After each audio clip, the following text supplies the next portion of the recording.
The Jack Benny Program, transcribed and presented by Lucky Strike. You know, friends, nothing beats better taste. And remember, Lucky's taste better. Cleaner, fresher, smoother. Lucky's taste better. Cleaner, fresher, smoother. For Lucky Strike means fine tobacco, richer tasting, fine tobacco. Lucky's taste better. Cleaner, fresher, smoother. Lucky Strike! Lucky Strike! which cigarette is the right one for you? That's easy. The one that tastes better. Because a better tasting cigarette will give you more enjoyment. That's right. Nothing beats better taste. And Lucky's taste better, cleaner and fresher and smoother. Here's why. First of all, Lucky's are made of fine, light, really mild tobacco. Yes, LSMFT, Lucky Strike means fine tobacco. Then, too, Lucky's are made better to taste better. Made round and firm and fully packed to draw freely and smoke evenly. Made to give you a cleaner, fresher, smoother tasting smoke. So, friends, for the one thing you want most in a cigarette, for the better taste that brings greater smoking enjoyment, be happy. Go Lucky. Make your next carton Lucky Strike. Lucky's taste better. Cleaner, fresher, smoother. Lucky Strike! Lucky Strike!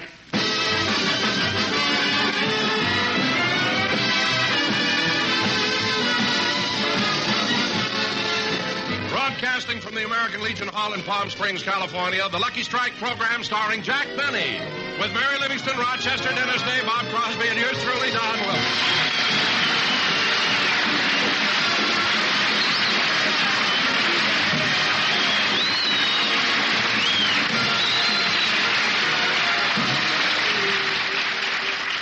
And now, ladies and gentlemen, I bring you a man who, after 1 week in Palm Springs, has become a picture of health.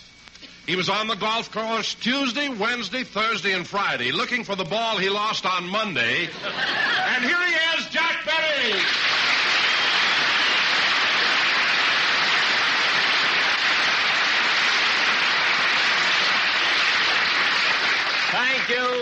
Thank you. Hello again. This is Jack Benny talking.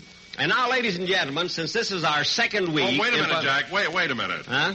Jack, did you really lose a golf ball? Certainly, Don. I even asked you to help me look for it all over the desert. And now, ladies and gentlemen, since this is our second week... Oh, Jack, something tells me you tricked me. I tricked you? Yes. As we were coming past Roger's stable, you said, Don, you'll never find the ball that way. Stoop over. I did. You threw a saddle on me, and for the rest of the day, tried to rent me out for $1.25 an hour.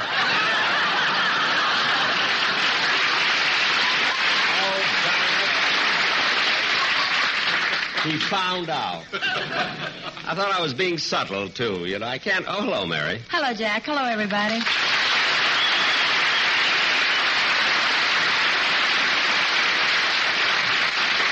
Mary, why didn't you show up for rehearsal this morning? Well, if you must know, for one thing, I was busy moving out of that hotel where you're living. But, Mary, I've stayed in that hotel for the last 2 weeks. It may be small and crowded, but it's a lovely place. Some lovely place. This morning, a guest bawled me off for using the roller towel. Why? He was sleeping in it. Well, Mary, it's the height of the season. People have to sleep where they can. As a matter of fact, I happen to know that last night some people had to sleep in the police station. Jack, that was the orchestra, and the height of the season had nothing to do with it. Oh. Say, Barry, you're kidding about the orchestra being arrested, aren't you? No, I'm not, Don. Well, for heaven's sakes, what'd they do? I don't know about the others, but the police found Remley lying against the curb, and he hadn't put a penny in the parking meter. Mary, stop making up jokes. Now, you know the boys in the band. Oh, hello, Bob. Hiya, Jack. Hello, Mary. Hello, Bob.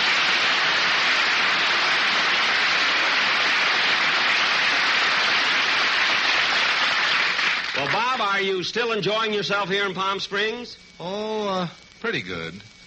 What do you mean, pretty good? You're living at one of the swankiest places in town, the El Mirador. Well, that's right, Bob. And you know, during the war, the El Mirador was a hospital, but it isn't anymore. Well, I wish someone would tell the waiters. Why? Well, last night I ordered borscht. Borscht? Mm-hmm. Well, didn't it taste good? Who knows? They laid me on the table and shot it in my arm.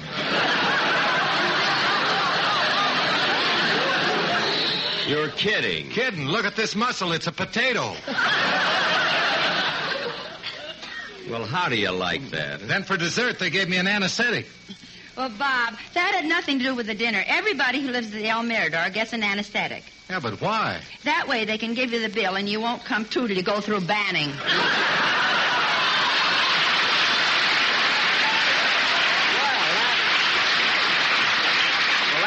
That explains a lot of things. Yeah, it really explains a lot of things. Yeah. Like what?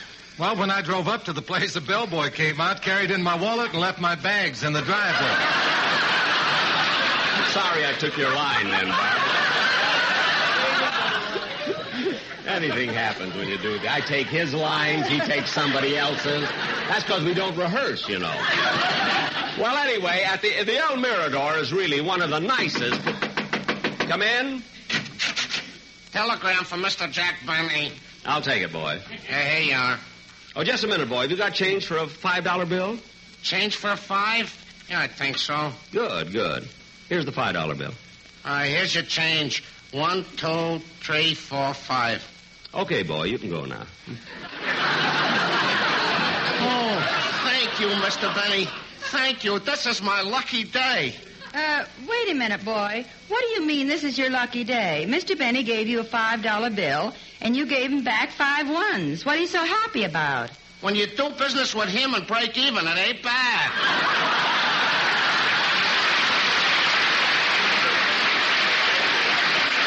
Of course not. Go already. Jack, who's the telegram from? Just a minute, I'll see. It's from Dennis Day. Says, sorry, I can't be on the program today, so I'm sending a substitute singer to take my place. The reason I'm missing the program is because I'm eloping with Marilyn Monroe. However, I'm silly enough to be back with you next week. That crazy kid making up jokes for a telegram. It's 6 cents a word. It's ridiculous. Say, Jack, why did he say he's sending over a substitute? I can sing. Why, certainly, Bob. That's exactly what you're going to do. Any substitute that Dennis would send over would probably be some silly jerk who doesn't even know how to... Now, who can that be? Come in. Jack, look who it is! Bing Crosby.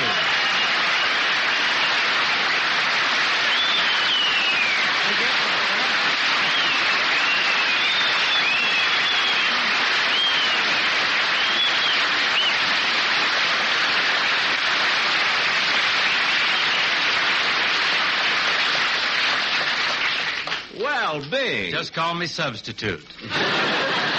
Bing, I'm surprised, actually amazed that you're the one that's taking Dennis's place today. Why, Jack? What's so amazing about that? Well, let's face it, how can a kid like Dennis afford to pay a big star like you for a guest appearance? Wait a minute, Jack. Dennis isn't paying me anything. The kid and I worked out an exchange deal.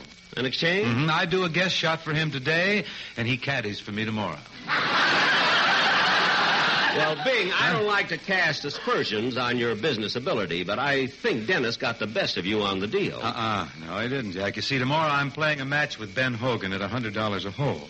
Wait a minute, you can't beat Ben Hogan. He's the best golfer in the country. That's what I want with Dennis. He'll drive Hogan nuts.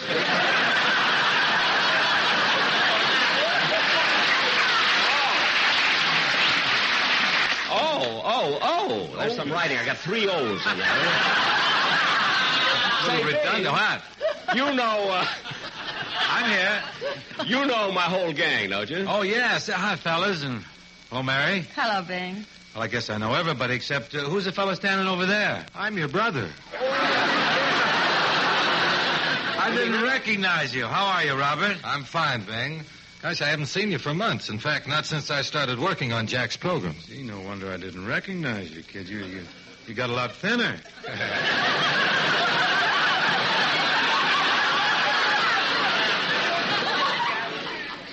Now, wait a minute, Bing. If Bob lost any weight, it's not Jack's fault. Certainly not. Bob's working for peanuts, and peanuts are fattening.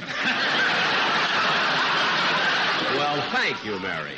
You know, Bing, it's quite a coincidence having you on the program. Only 3 weeks ago, we had your sidekick, Bob Hope, as a guest star. Oh, really? How was old Sickle Snoot?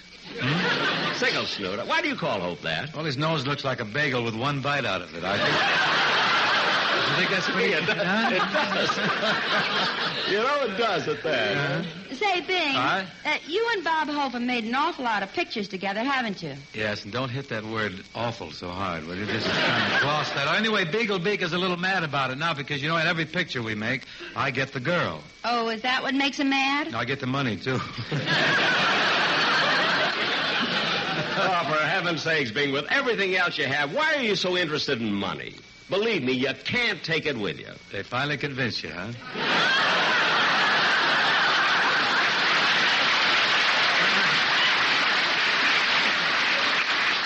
Well, almost. Say, Bing, what are you doing down here in Palm Springs? Well, I've been doing some broadcasts, Marion. I've been writing my autobiography. No kidding. Yeah, finally finished all the writing. I've titled it Call Me Lucky. Say, Bing, the story of your life must be very interesting. Tell me about it. Well, I was born in Tacoma, Washington, and... I tell you about it, Jack. You can read it in the Saturday Evening Post. Oh, yes, the Saturday Evening Post, sure. That's only 15 cents. Comes in 8 installments. Oh, well, tell me about it. Well, Jack, this thing starts in the February 14th edition of the Saturday Evening Post, and you can read it there. I know, but I want to hear the whole story at once. I don't want to wait 8 weeks. Well, all right. You see, my life story starts off with my birth in the year 1914. 1914. See, this is 1953. 14 from 53. That would make you 39. Bing, you can't be 39. What's the matter? You got it patented or something? No, it's just that. That finder's keepers. It is not. Look, Bing, do you have a copy of your autobiography with you? Yeah, got it all right here, just as it appears in the Post. Well, look, I'll tell you what. Suppose I read the story while you sing your song. Well, what makes you think he'll sing a song? What makes you think I won't? Let's go.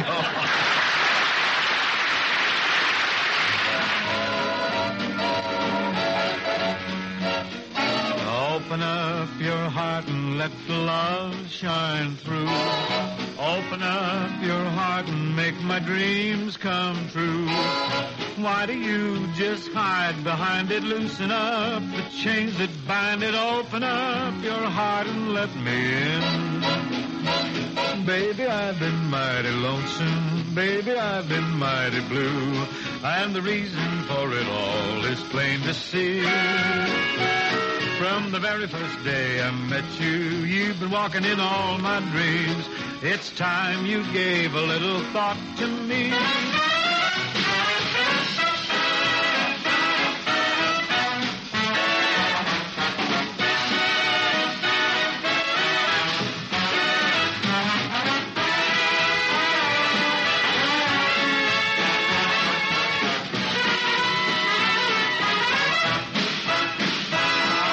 A butterfly loves the sunshine, and a pelican loves the sea, and the meadowlark loves to sing his happy song.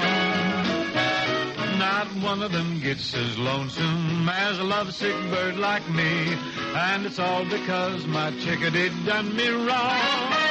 Why don't you open up your heart and let the love shine through?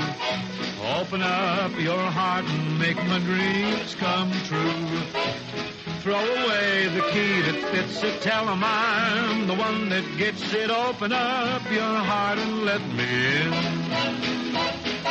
Open up your heart and let me in.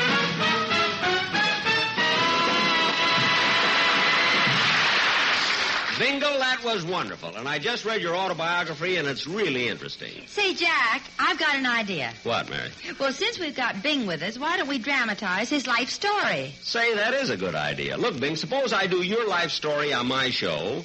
Then you can do the story of my life on your show. Your life on a half-hour program? Don't worry, we'll work it out. 8 installments. And now, ladies and gentlemen, a special preview of the life of Bing Crosby as it appears in the Saturday Evening Post. Oh, excuse me a minute.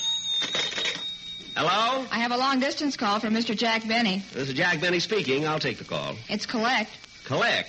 Look, operator, I'm not taking any collect call. Just a moment. I'm sorry, Mr. Paley, but Mr. Benny said he isn't Mr. taking... Paley? Oh, my goodness, operator, certainly I'll take the call. Very well, Mr. Benny. Go ahead. Hello? Hello, Mr. Benny. This is Rochester. What?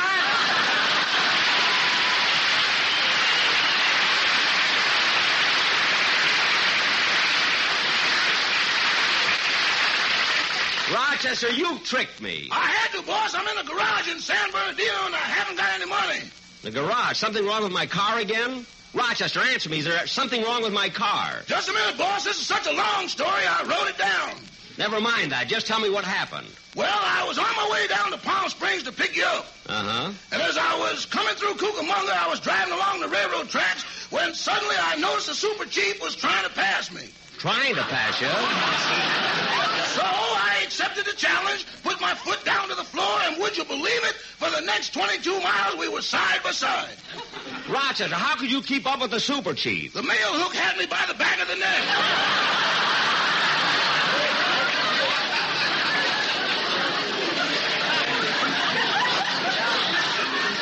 Well, that's one way of keeping up with it. Yeah, we were coming along at 90 miles an hour, and then it happened. What? We came to a tunnel. A tunnel? Oh, my goodness. Was the car wrecked? Boss, if you see 4 flying saucers with hubcaps, they're yours. That's terrible. Rochester, are you hurt? No, I was protected by the ironing board. Rochester, you had the ironing board in the car? Why? If you found out I was just sitting there driving, you'd be awful mad.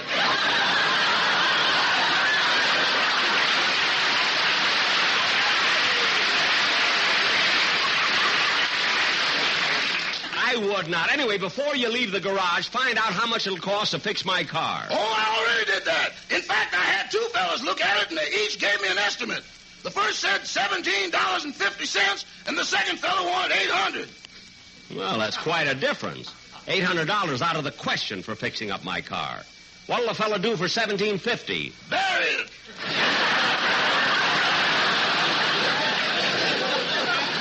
Bury it? Rochester, you didn't really have a wreck, did you? Well, no, I didn't, boss. Then why did you make up such a story? Well, I knew I'd be late getting down to Palm Springs, so I started to make up an excuse, and it got away from me. Well, that's ridiculous. No, it isn't. I sold it to the Saturday Evening Post in 8 installments.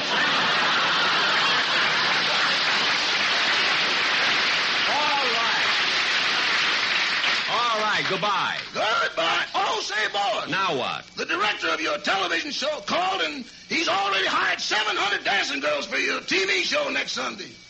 Rochester, I'm not having 700 dancing girls on my television show next Sunday. Boss, you know that, and I know that, but let's lure the listeners. Oh, yeah! Thank you, Rochester. Goodbye. Goodbye.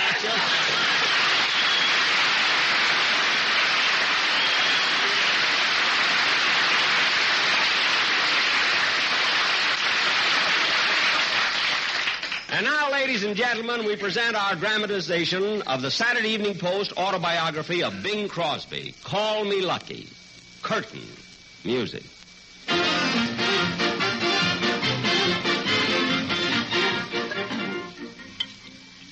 the city of Tacoma, Washington, the stork paid a visit to Mr. and Mrs. Harry Crosby in the year 1914. It says here. The newborn baby was called Harry Lillis Crosby. Harry Lillis was a precocious baby and learned to speak quite young. At the age of 3 months, he said, "Da."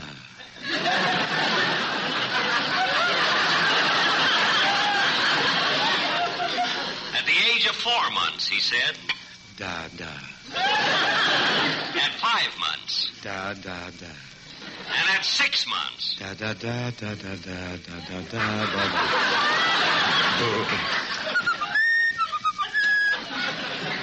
The baby grew into a child of school age, and he was a good pupil, and a clever one, too.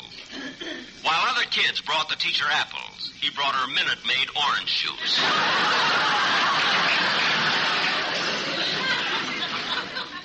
Then at the age of 7, he received the nickname he made famous, Bing. It happened because his family lived next to a cherry orchard, and he was very fond of Bing cherries. Fortunately, he didn't live next to an orange grove, or today he might be known as Naval Crosby.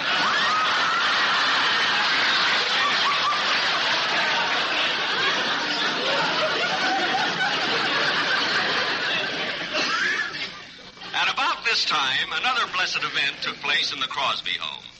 The newcomer joined brothers Bing, Larry, Ted, and Everett, and he was named Robert. Bing took care of little Robert and tried to teach him to talk. Come on, Bobby. Say mama. Da.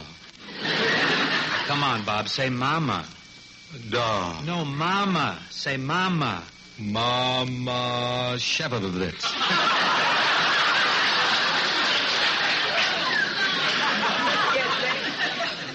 That's how it started, folks. The boys grew up and began going to high school, and Mother Crosby thought Bing was old enough to have responsibilities, so she decided to give him an allowance of $1 a week.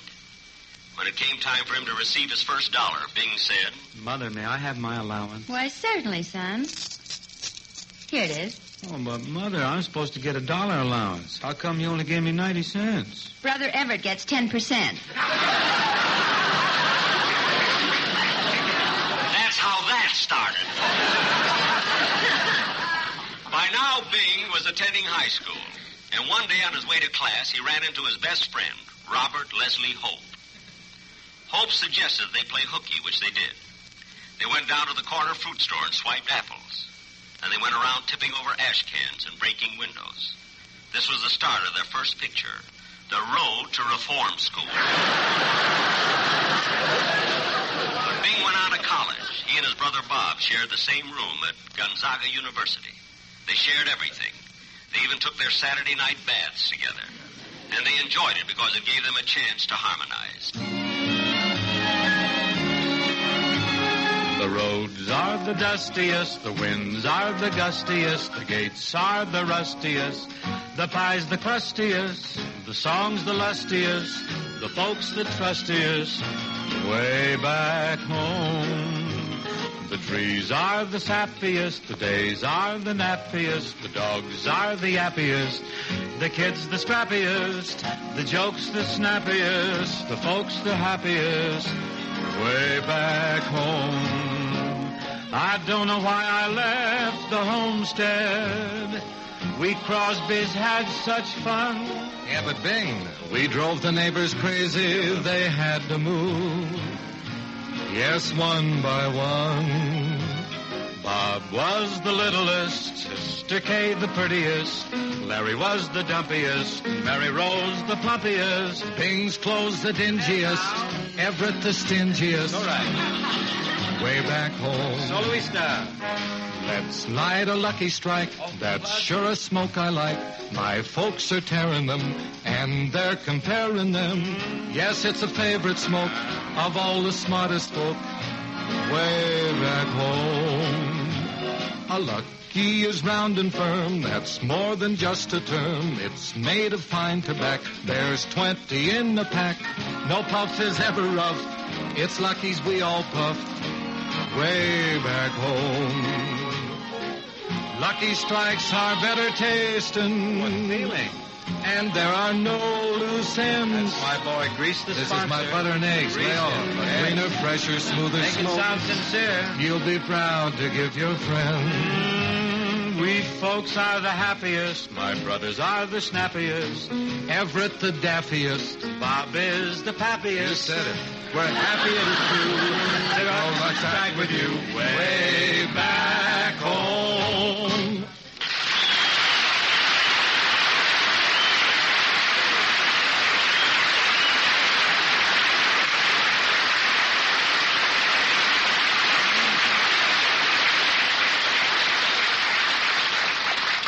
When he graduated from college, Bing's ambition was to become a singer. His career really started with an audition in Los Angeles. Your name is Harry Lewis Crosby? Yes, sir, but most people call me Bing. Tell me, have you made any phonograph records? Yes, sir.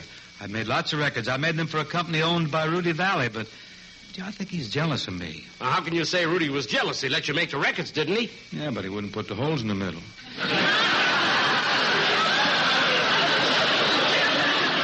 Young man, you know, I like you. I'm going to give you a chance. Here, learn this song, and tomorrow night you'll sing on a coast-to-coast radio network. And the following night, for the first time in history, the rich baritone voice of Bing Crosby was heard as he sang... Crunchy munchies hit the spot. From a cannon they are shot. They will become your favorite dish. They are better than Cavill, fish.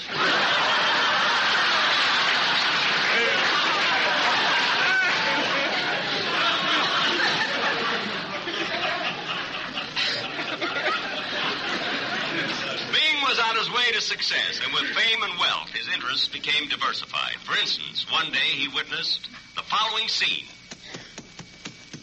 I'll buy that racehorse. That's a very good horse you're buying, Mr. Crosby. All right, but tell me, what does he go the mile in? Well, I don't know. He never quite made it.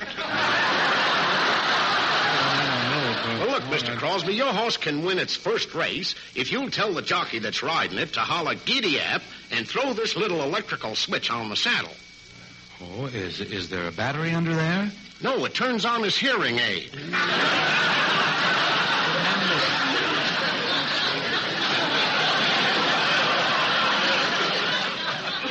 But Bing could afford a stable of slow horses. He had gone into pictures. His movie career was always successful, but it became more so because of three brilliant decisions. He made Going My Way, he made Bells of St. Mary's, and he turned down The Horn Blows at Midnight. His career really reached its zenith on a night in March in 1945 when he won the Academy Award. His acceptance speech was quite modest, as he said, I want to thank everyone who helped me win this Oscar. And even though I have supposedly reached the top as a singer, I want you to know that it's not been easy. I've had to overcome many hardships, poverty, disease, hunger, Como and Sinatra.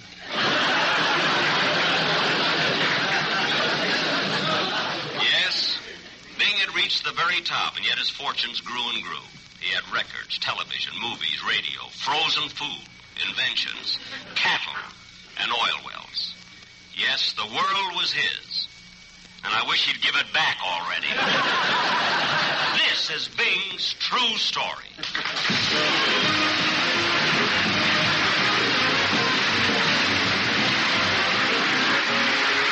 Jack and his guest star, Bing Crosby, will be back in a moment. But first, nothing beats better taste. And remember, Lucky's taste better. Cleaner, fresher, smoother.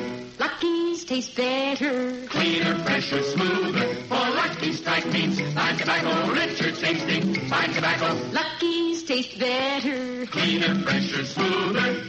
Lucky Strike. Lucky Strike. friends, the taste of your cigarette is all important.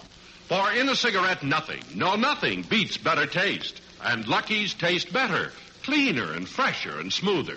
You see, Lucky's better taste really begins with the fine, light, truly mild tobacco that goes into every single Lucky Strike. Yes, LSMFT, Lucky Strike means fine tobacco. Good tasting tobacco, of course.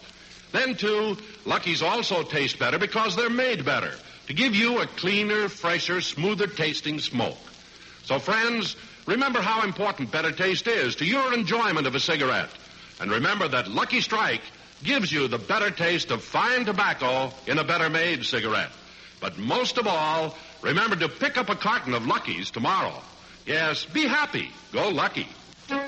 Be happy, go Lucky, get better taste today.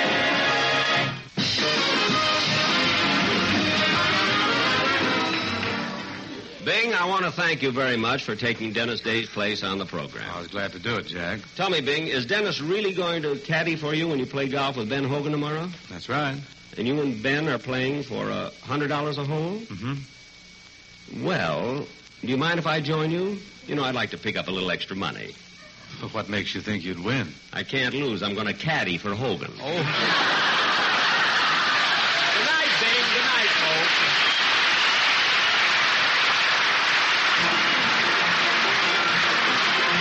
Program is written by Sam Perrin, Milt Josephsberg, George Balzer, John Tackerberry, and produced and transcribed by Hilliard Marks. Be sure to hear The American Way with Horace Heidt for Lucky Strike every Thursday over this same station. Consult your newspaper for the time. The Jack Benny program is brought to you by Lucky Strike, product of the American Tobacco Company, America's leading manufacturer of cigarettes. This is the CBS Radio Network.